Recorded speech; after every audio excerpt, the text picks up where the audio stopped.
U20 World Team Trials champion. You're heading to Worlds. Take us through that final series against Cannon Webster. What worked well for you getting that win? Yeah, so Cannon's super solid opponent. You know, the hand fight's always hard with him. Wrestled him back at the open. Knew what I was expecting, and we prepared well. Made improvements to the open, and then we got it done. So, yeah. First match was a lot closer, right? Yes. This one, you get a big lead. You're a point away from the tech, but he just keeps chopping wood and coming after you. And you stave him off, stay in the center, no cautions, don't get pushed out of bounds. Why are you able to dominate like that and remain calm when the guy, he didn't fold you up, he didn't wilt you, you stayed in there? How do you train for something like that? That's one thing I promise I'll never do. I'll never lose because I quit. And that's something my dad taught me since I was young, since I started the sport. And it's a warrior mindset. No matter how tall you are, you got to keep pushing through. And yeah, I mean, it's just something he drilled in my head. I can't think of enough, you know, all those times where when I was little, I'd be missing out practice. We'd get home, we'd be like, medicine ball up and down the stairs until you cry, you throw up. And at the moment, I didn't really like it. But now, representing the USA at the U20 World Teams and going to Spain is definitely, it's surreal. I mean, I'm blessed. What was the mindset going into today and now into Worlds? I'm gonna try and keep the same mindset. Me and Coach Mike Mock, we talk about it a lot. Kind of just living in the moment, and kind of just never let anything get to your head. You know, these are amazing things I'm accomplishing, but I gotta be humble. I gotta keep working. We're not at the peak yet. We're not at that Olympic title, so that's the ultimate goal: represent the USA at Olympics, take home the gold. So.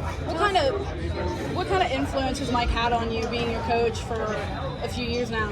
Yeah, so I used to go down to his house actually when he was still at NC State, and similar to my dad, pushed me on the air down. I remember one time, him and Coach KD, we were kind of hanging out at a friend's house, and we stayed a little late. It was maybe like midnight, and it was when I was online school. So I didn't get my air down in, my air down sprints. During the day, we get back at midnight. Coach KD's like, wait, you didn't do your air down yet. I was like, oh gosh, you remembered. So got it done. Did those 3 matches at I don't even know, 12:30, but I mean, just stuff like that. Similar to my dad, like I said before, it's just making me work so hard. I'm so grateful for it. Pound for pound, number one, just guy, pound for pound, high school. Yeah. Does that mean anything to you? And are you going to come back to the Ironman again? Yeah, so definitely means a lot. I try to avoid rankings just because I was one of those guys when I was younger, and I always wanted to be on the rankings. You know, 8th grade 232, I took second, and I went in unseeded. So the rankings are kind of just some of those things. Is once your name is known, then everybody knows you. But those low-key guys, the low-key guys, those are the guys you got to be scared of. The ones who have nothing to lose. So I'm definitely grateful to be number 1 pound for pound, but I got to stay hungry. Ironman. Oh yeah. If my team goes, I'm definitely gonna go. But that's up to my high school coaches to decide. But unfortunately, I've had kind of bad luck there. 2 final matches, 2 dislocated joints. So it's not a fun tournament for me. But if we go, I'm not gonna shy out. You won, though.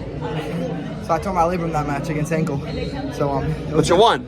I did win, but At a cost. Yeah, at a cost. Right now, I'm just worried about longevity. So much winning, and the journey to get to that Olympic goal, like I said before, is what's important for me. Congratulations. Congrats, Thank you. PJ. Thank you guys.